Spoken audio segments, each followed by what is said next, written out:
नमस्कार। आज हम बात करेंगे एमी टैन की एक बहुत ही मशहूर novel the Kitchen God's Wife पर। हमारे पास जो जानकारी है वो एक लेख the Kitchen God's Wife a narrative of resilience के कुछ हिस्सों पर आधारित है। तो आज कोशिश रहेगी कि इस नॉवल की जो इमोशनल गहराई है, इसके किरदार, खासकर माँ बेटी विनी और पर्ल, उनके रिश्ते के उतार चढ़ाव और कहानी के पीछे छिपे मतलब उनको समझें। तो चलिए शुरू करते हैं। कहानी की शुरुआत में ही विनी लुई और उसकी बेटी पर्ल के बीच एक तनाव सा महसूस होता है। पर्ल को लगता है हमेशा से कि माँ ने अपने अतीत पर पर्दा डाल रखा है। हाँ, बिल्कुल। और यहीं से कहानी असल में खुलना शुरू होती है। मजे की बात यह है कि कैसे वो अनकहा अतीत धीरे धीरे सामने आता है।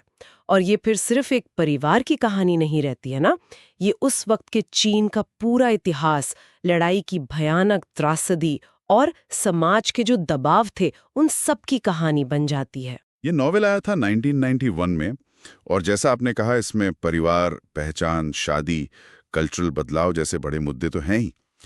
पर ये जो सोर्स हम देख रहे हैं, नैरेटिव ऑफ रेजिलियंस वाला, ये इसमें क्या खास जोड़ता है? देखिए, ये सोर्स इस बात पर रोशनी डालता है कि विनी की कहानी सिर्फ दुख और तकलीफ की कहानी नहीं है। ये मुश्किल हालात में टिके रहने की, हिम्मत ना हारने की कहानी है, मतलब रेजिलियंस की। ये हमें विनी के अतीत में ले जाता है, चीन में उसका बचपन, फिर एक बहुत ही क्रूर पति वेन फू, उससे शादी, और फिर वर्ल्ड वॉर 2 के दौरान वो जापानी हमले के भयानक साल। हाँ, विनी को जो सहना पड़ा वो तो मतलब सोचकर ही रोंगटे खड़े हो जाते हैं। बच्चों को खोना, युद्ध की मार, और ऊपर से वो सामाजिक बंधन। इस सोर्स में क्या इस पर कुछ है कि उसने ये सब झेला कैसे? मतलब उसकी हिम्मत का राज क्या था? बिल्कुल। सोर्स इस बात को रेखांकित करता है कि उसकी हिम्मत सिर्फ बड़ी घटनाओं में नहीं दिखती, जैसे अमेरिका आकर नई जिंदगी शुरू करना, बल्कि वो रोजमर्रा की छोटी छोटी बातों में भी झलकती है। कैसे उसने उम्मीद बनाए रखी, कैसे उसने अपनी बेटियों की यादों को जिंदा रखा। लेकिन कहानी का जो सबसे अहम मोड़ आता है वो तब है जब सालों की खामोशी तोड़कर वो अपनी बेटी पर्ल को सब कुछ सच सच बताती है। सब कुछ मतलब? हाँ, अपना दर्द, अपना संघर्ष, पति का जुल्म, और आखिरकार कैसे उसे आजादी मिली, पूरी कहानी। इतने सालों बाद ये सब जानना पर्ल के लिए तो बहुत बड़ा शौक रहा होगा।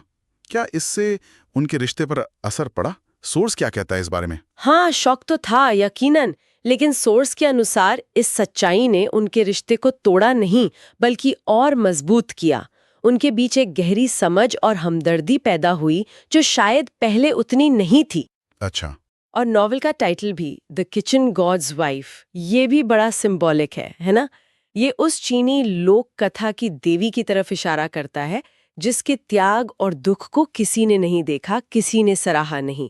ठीक वैसे ही जैसे विनी की कहानी इतने वक्त तक अनकही रही।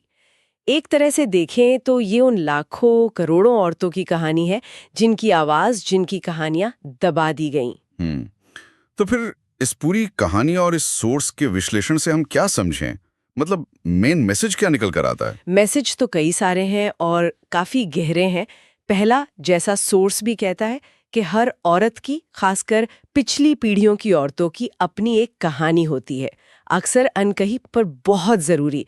उसे सुनने और समझने की जरूरत है। सही बात है। दूसरा, माँ बेटी का रिश्ता, वो उलझा हुआ हो सकता है पर वक्त, सच्चाई और आपसी समझ से मजबूत हो सकता है।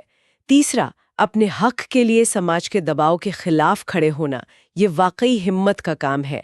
और आखिर में, सच को अपनाना और उसे बयान करना, वही असल में आजादी दिलाता है, जैसा विनी के साथ हुआ। तो हमने देखा कि द किचन गॉड्स वाइफ एक माँ के दर्द भरे अतीत और बेटी के साथ उसके रिश्ते के धागों से कैसे पीढ़ियों, कल्चर और एक अकेले इंसान की हिम्मत की एक बहुत ही दिल छू लेने वाली कहानी बुनती है। हाँ, और ये नॉवल, जैसा कि हमारा सोर्स नैरेटिव ऑफ रेजिलियंस भी बताता है, वो निजी चोट और बड़े ऐतिहासिक हादसों के बीच का जो गहरा रिश्ता है ना, उसे दिखाता है।